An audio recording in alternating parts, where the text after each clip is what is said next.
stories you are about to hear are from two individuals who have come forward to share their experiences. They have disclosed how difficult it is to describe their life experiences in a way that is understandable to those unaffiliated with the life. Gangs. These two individuals are not affiliated by gang or as friends.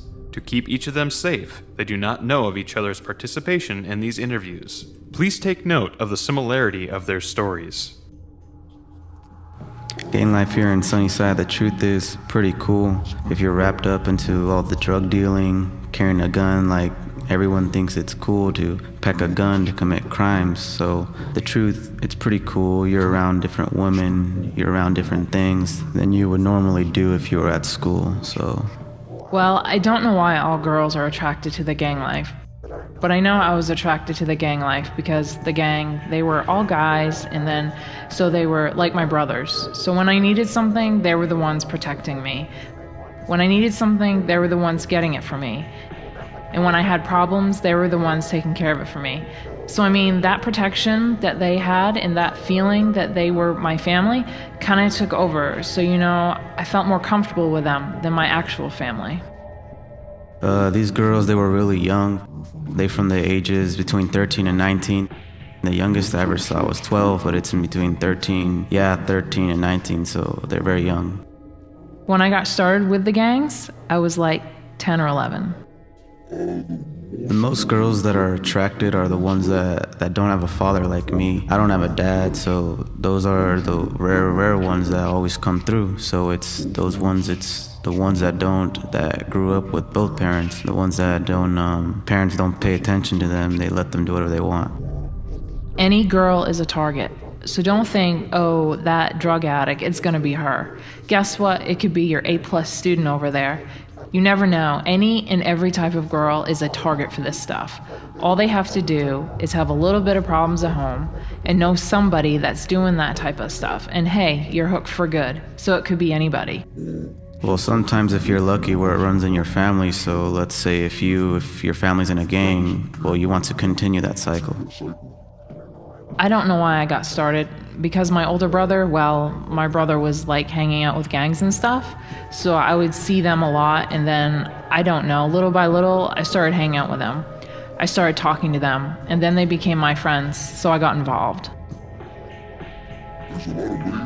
There's a lot of ways. A lot of girls approach us, or another way how I would do it when I used to do it is start to talk to them, make them feel a little bit comfortable.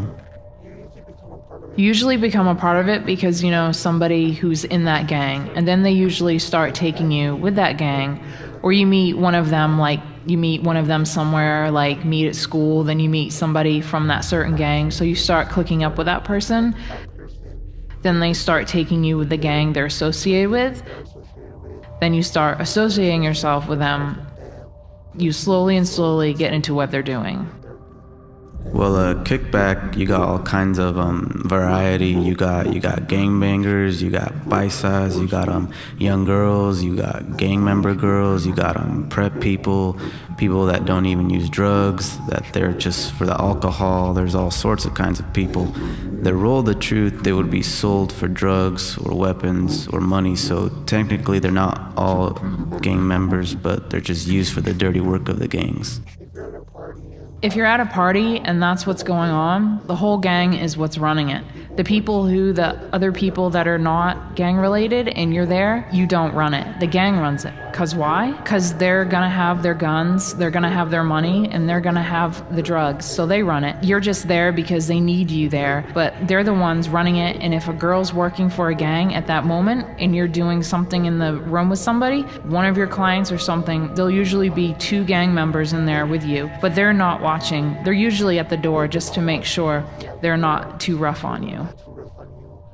They're always dressed in black. They got their nice black looks, their black t-shirts, their black dickies, their black shoes. There's always 2 of them. Those are the ones who keeps an eye of who comes in and who goes out. Well, some girls are just sleeping around to sleep around with the guys, and they'll keep you around because obviously you're gonna spread your legs whenever they want it.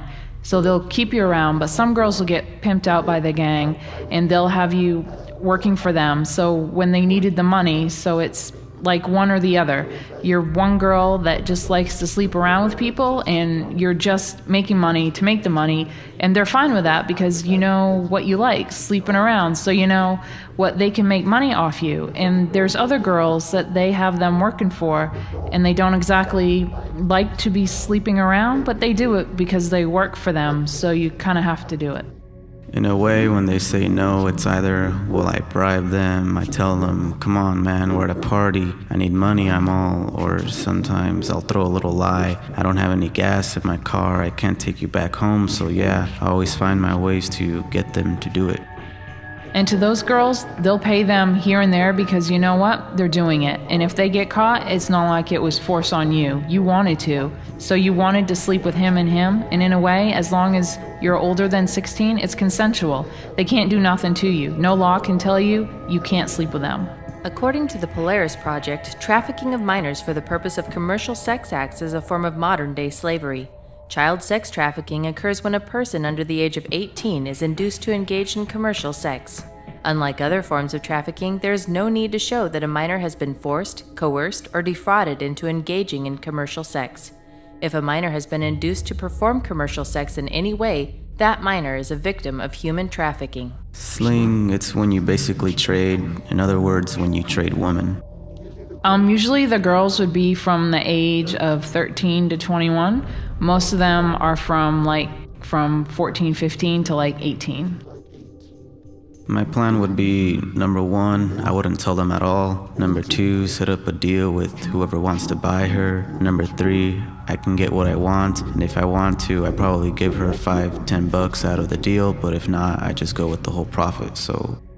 According to the FBI 2011 National Gang Threat Assessment, prostitution is also a major source of income for many gangs. Gang members often operate as pimps, luring or forcing at-risk young females into prostitution and controlling them through violence and psychological abuse, according to FBI, National Ground Intelligence Center, and multiple law enforcement reporting. If you have a certain drug habit, they'll provide you the drugs you want. If you want a certain thing, they'll get you that. Then they'll get you all fucked up on whatever you want to get fucked up on, and then they'll have you do what they want you to do because they don't care, because you got what you wanted out of it. Or even if you're forced to do it, they'll get you high or drunk off something, and then they'll make you do it either way. It can be marijuana, cocaine, crystal, any drug that's out there, you can trade it for the person that wants to buy it too. You can trade for weapons, an assault rifle, handguns, bulletproof vest. You can even trade it for stereo speakers for your car. 65% of the Johns, or buyers, that go on the internet are more responsive if the ads have age descriptors like young or barely legal attached to them. 65% are more responsive to that. Those people that are buying the girls from the gangs don't have a certain label because they can be anybody. They could be your freaking neighbor. You never know. It could be anybody. You never know a person really. You never know their little deep dark secrets, their little freaky secrets. So it could be your boss. It could be your friend. You never know. So you can't put a label on it and say, oh, it's just thugs who do this. Oh, it's just this person or that type of person who doesn't know. It could be anybody. So anybody and everybody could be someone who's doing that on the side. So you just never know. Oh yeah, some of them, it's like when you eat breakfast, you eat a bowl of cereal, so you see it as a normal everyday thing. So yeah, they start doing it often. It's kind of like a job, you keep doing it every day, so in a way people could live off that, because there's a lot of girls that are willing to sell themselves, so in a way you wouldn't have to work, you can pay the rent, you can pay your car payment, pay for your cell phones, so in a way there's a lot of people who depend on it. But the girls who are forced to, if you get caught doing something and you're 16 or younger than 16, they'll threaten you. They'll say, if you tell people what's going on, you will get it. And not just you, they'll find someone that you know you really care about, and they will put their hands on that person and say, if you talk, this person will get it. So it's on you what's really gonna happen. You keep doing this or they're gonna get it. I've known a lot of people who are in places that shouldn't be there. And they saw things that it wasn't for their eyes to see. The gang will threaten you, and they'll be on you 24/7 about it, so they know that you're not planning on snitching.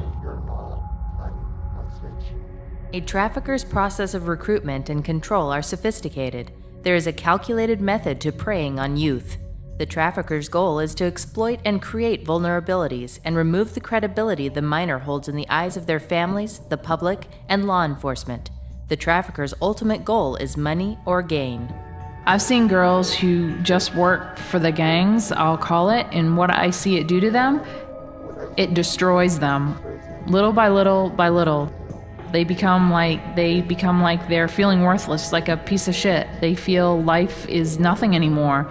They would rather die sometimes. Some of them try to commit suicide, because I mean, once you're in, it's really hard to get back out. You won't be able to get out that easy. Any recommendation that I give is don't join a gang. If you don't know what you're getting yourself into, don't even get involved. Don't even mess around. Don't even hang around.